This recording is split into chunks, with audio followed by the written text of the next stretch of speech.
How did Beverlys' death affect your characters and will affect your characters going forward? Because usually lab rats aren't in a lot of danger. No, they're not. It definitely made my character drink more off camera. Your character. I decided after Beverlys' death that I would be hungover for every episode. It was my method. I'm a method actor. Very method. When it comes to drinking, he's very method. I think that the death of Beverlys is probably the death that's affected these two characters more than any death, obviously, ever has. But I think there's probably some tragedy in their background. Yeah, and I think it's the thing that propelled us. I mean, that's when it became very personal. Yeah. And I think that's when the FBI started working outside the box a little bit, and they started doing it was kind of a secret operation that got everyone a little bit in trouble, and Cynthia Nixon had come in and storm the gates, and I think that'll happen even further in season 3 now that Hannibal has laid waste to Jack and Will, and that it becomes even more personal for us to catch him and punish him. I know that when we got killed, very personal. We really hated the shit out of him because we thought he had done Hetty, and now that when we get our hands on Hannibal, it's going to be he's still going to be terrifying. So we probably won't say very much to him, but inside we'll be personally very excited. But when we tell people what we say, we'll say, "So I told him," and then what did you really say? I went, "I'm sorry. I'm sorry."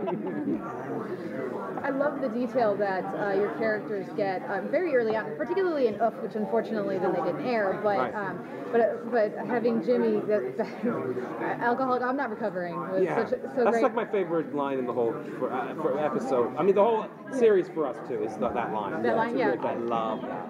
Well, and then one of the things I found most interesting, I've been rewatching season 1 for my podcast, and Z seems to have really progressed because he starts out as a somewhat antagonistic force. He's the leak for Freddy, and he's like combating Will a few times early in season 1, and whereas he seems more, everybody's kind of come together more in season 2. I think that arc absolutely. He starts off so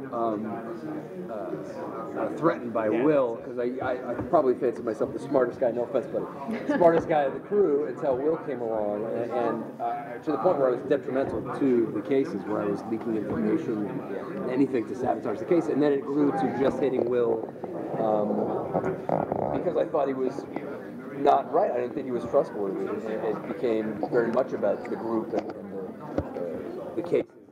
Catching killers, and I thought that he was bad for FBI, and then it became that I had to suck it up and apologize to him in this last season, which I thought was a great way to play it. I mean, I still could have hated him, I still could have blamed him for Beverlys' death.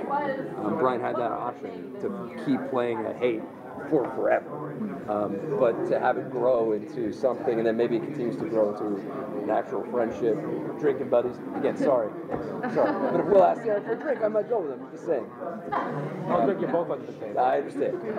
Well, you guys, unfortunately, we were saying on my podcast, we wanted to see more of you guys in season 2 because it's so oppressive at times. Are there tools that you guys use to make sure that you're in those scenes and bring character even to the smallest moments? You mean like? What do you mean? You mean blackmailing them so that they write things for us? I know that works.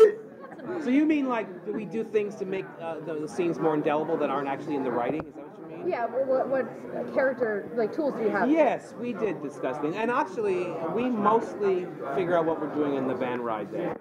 Yeah, I mean, there's ways to not carve out moments, but to make what we're doing specific in a way where we're not that we're fully formed characters, and we're not just Rosencrantz and Guildenstern commenting on the side, or just an information machine.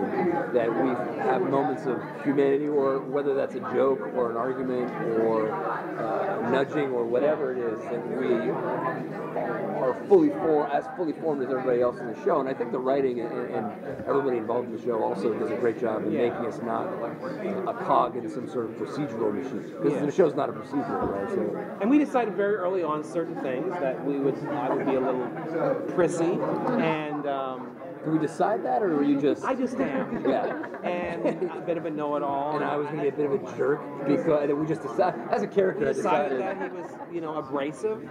And what else did we decide? I was that going to talk very raspy. That Lawrence would be very intimidating. Yeah. We just decided that. And then we decided that the day he yelled at us on camera, and then like pee came out a little bit. Then we decided, you know what, our character's going to be intimidated by him. That's a good idea. But yeah, we do. We work out little things like we go, we're going to disagree over this sort of thing, and it makes them come alive. I can keep it. I don't want to. So your scenes look the most improvised in the whole show. It's like you're having a blast. Yeah. It's like an oasis in the whole yeah. show. Oasis. I like that. Very good. Table four. Yeah. From the non-native English speaker people, okay. Thank you, very good. So showed y'all up. Thank you, very good. Thank you. Yeah. Woof. I prefer your English. Let's keep going. Thank you. Yeah. So is it true you have room for improvisation and stuff? I mean, again, I think we find places to really elaborate the minutiae of stuff, but the scripts. There's like a few. There have been lines where we go. Absolutely. Let's If they don't yell we ask right if we away, can say then it. absolutely we're yelling stuff. Fist bump was not in the script. I don't think our argument about stool sample. It just was a director was slow to get cut, to be honest. So we kept arguing, or we kept celebrating or doing everything. Yeah, that worked out. I can't believe That's one of my favorite moments. They left that in. Yeah, and but me there's laughing not, at you. There's a lot of respect for the writing on the show that it's really not necessary. I mean, the show is very tight, and the show doesn't want us to be doesn't want us to be these procedural characters. Yeah, we're not these stock characters like that, because that's a real cliche. That's become a real cultural trope. Can I say trope? Yes. I could have said stereotype, but I had to make up for saying trope. very good before. So I used trope. I liked it. But so we're not wacky, but we're amusing. But I think all people that are in that kind of a job have to use humor, whether they're like an emergency room surgeon or or a nursery school teacher. Right. I don't know. That's good. But I appreciate the comment that it feels improvised. But generally, we just get to be a little looser than everyone else because we're not going like we're not closing our eyes and sweating over hallucinations in a corner. We get to actually be a little bit looser, so it feels that way. It's really a testament to the show and the writing that and less to us. Because if we really improvised, we'd ruin the show. Unusable. Are you hearing this? Are you hearing what we're saying right now? That there would be a lot of that, and everybody would change. I have the power to ruin the show. Can you guys steal these guys? Sorry. One more. Sure. Can you guys talk a little bit about the various things that you guys have to work with, the various bodies and things and setups that you Well, have we to took deal with? classes. We took a couple of days of classes on how to actually take fingerprints and all that sort of thing. Yeah, I mean, they're gross dead bodies. It took a while to adjust. It's especially weird when it's not a dummy. Yeah. You forget, and all of a sudden the actor God. who's naked on your slab breathes for a second. You're like, oh, right, you're not a fake thing. You're a real person. And you're absentmindedly rubbing her breast. That was Scott. No, you did that once. No, I did not do that. There was, and you were like, I went. I am offended at the accusation. I would never. Okay, it was me. It was the Crackler episode. This is a jerk. Table 4. Remember that? This went very wrong. And I realized that. All right, let's go back to Oasis and just cut there and pretend like that was the end. But I don't remember any. I think I would remember. But the guy who played the kid that's sewn into the people in the silo.